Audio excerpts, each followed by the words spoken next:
Voilà, donc ouverture de l'évangile et fermeture de l'évangile avec la notion de vie éternelle, puisque c'est la question qui est posée par le jeune homme riche, que dois-je faire pour avoir la vie éternelle? Et puis Jésus qui conclut par rapport à ceux qui ont tout quitté, alors on va essayer d'expliquer ce que c'est que tout quitter, qu'ils auront en héritage la vie éternelle. Donc c'est le point de... Bon, vous allez dire, c'est la raison pour laquelle nous nous rassemblons dimanche. C'est pour participer à la vie éternelle, puisque nous sommes au jour de résurrection. Voilà. Alors, sauf que pour entrer dans cette résurrection promise ou annoncée, il semblerait que nous ayons un espace à quitter. Alors, la semaine dernière, il fallait quitter son père et sa mère pour faire une chair unifiée. Voilà, alors on peut penser au mariage, mais on peut penser aussi à l'unification de chacun d'entre nous. Donc il y avait bien quelque chose à quitter.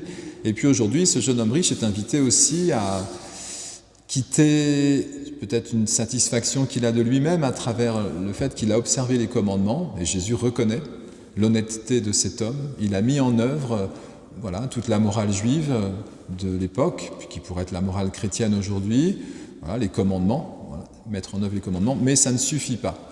Pourquoi ? Tout simplement pour la même raison que j'évoque tous les dimanches, que pour entrer dans le royaume des cieux, il faut être pauvre de cœur. Ça veut dire qu'à un moment donné, ce n'est pas nos capitalisations vertueuses qui font l'entrée. Alors, c'est pas facile, c'est ce qui fera problématique pour Jésus auprès des pharisiens, qui eux, bien sûr, présentent la loi mosaïque comme le point de passage vers une vie spirituelle ou une vie en communion avec Dieu. Jésus dit non. Ce qui fait entrer dans le royaume des cieux, alors on avait aussi la figure de l'enfance la semaine dernière, toujours pour ce que j'avais expliqué, à savoir cette disponibilité à la parole d'un autre. Et aujourd'hui, le jeune homme riche doit aussi apprendre à laisser ce qu'il sait, ce qu'il a mis en œuvre, ses œuvres d'une certaine manière, pour que Dieu lui confère ce que seul Dieu peut donner. Alors on peut se poser la question de savoir pourquoi Jésus, je le disais hier soir et ce matin aux différentes messes, pourquoi Jésus dit au jeune homme riche, « Pourquoi m'appelles-tu bon ?» Alors nous, on nous a appris au catéchisme que Jésus était un homme bon, mais il s'en défend, semble-t-il. Il dit, « Pourquoi m'appelles-tu bon ? Personne n'est bon, sinon Dieu seul. » Alors c'est toujours la même résolution, Nul n'est bon si Dieu ne lui donne la bonté. Nul n'est saint si Dieu ne lui donne la sainteté. C'est pour ça qu'on se rassemble. Si on avait déjà tout avant d'entrer à l'église, on ne viendrait pas, tout simplement. On vient pour que Dieu assainisse nos vies. Alors lui seul est saint, 3 fois. Nous demandons cette sainteté qu'il nous donne en participation.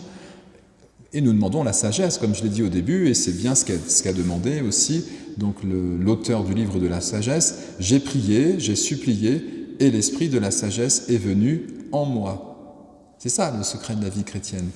Donc, encore une fois, Dieu est bon, ou Jésus est bon parce qu'il est bonifié par son Père, parce qu'il est en relation avec son Père. C'est important, parce que évidemment, on n'y pense pas, On pense toujours que Jésus, il est un petit peu à part et qu'il a tout en lui-même. Non, Jésus, il est celui qui est en présence du Père, et ce Père qui est saint, qui est parfait, nous dit Jésus, nous transmet ce qu'on appelle les vertus théologales, la foi, la charité et l'espérance. Donc ce ne sont pas les vertus cardinales, qui correspondent à un effort de l'être humain. Nous, notre effort, c'est de consentir au don de Dieu, c'est tout. Alors, du coup, c'est plus simple que prévu. Et encore une fois, Jésus est dans cette dynamique aussi de réception quant à l'Esprit Saint que son Père lui donne et qu'il a reçu au baptême. Nous chanterons Marie à la fin de l'Évangile, elle est celle qui a consenti au don de l'Esprit.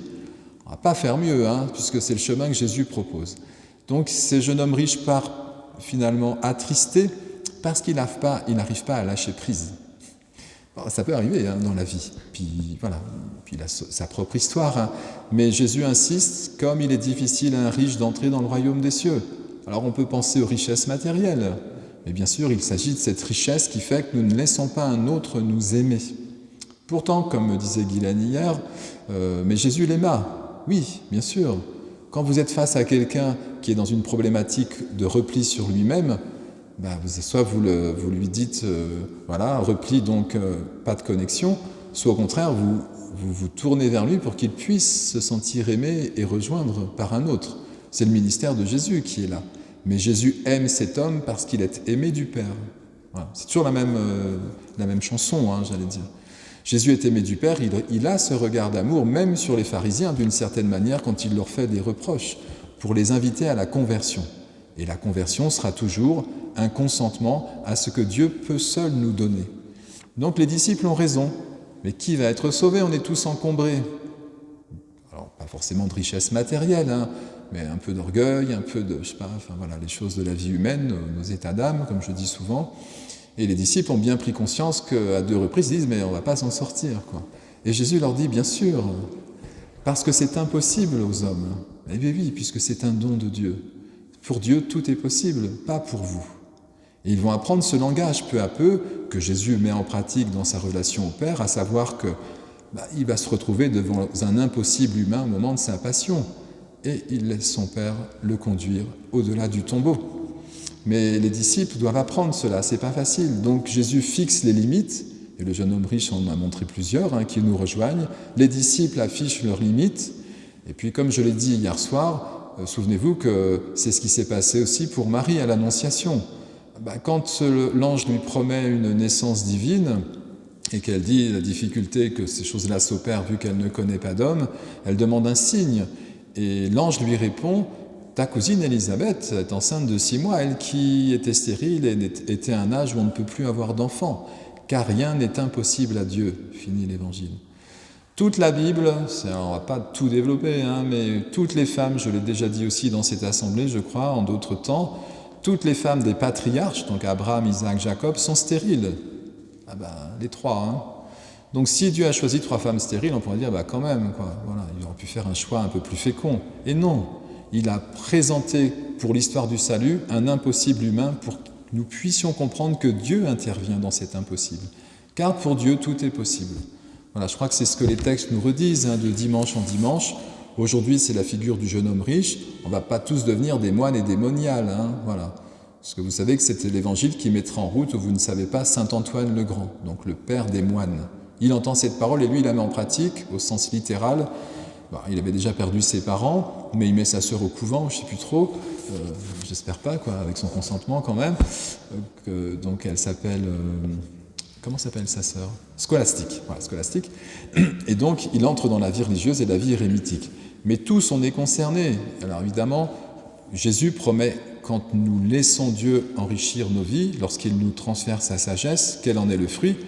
Fécondité, c'est-à-dire maison, frères, sœurs, etc., etc., etc. C'était la fin de l'Évangile.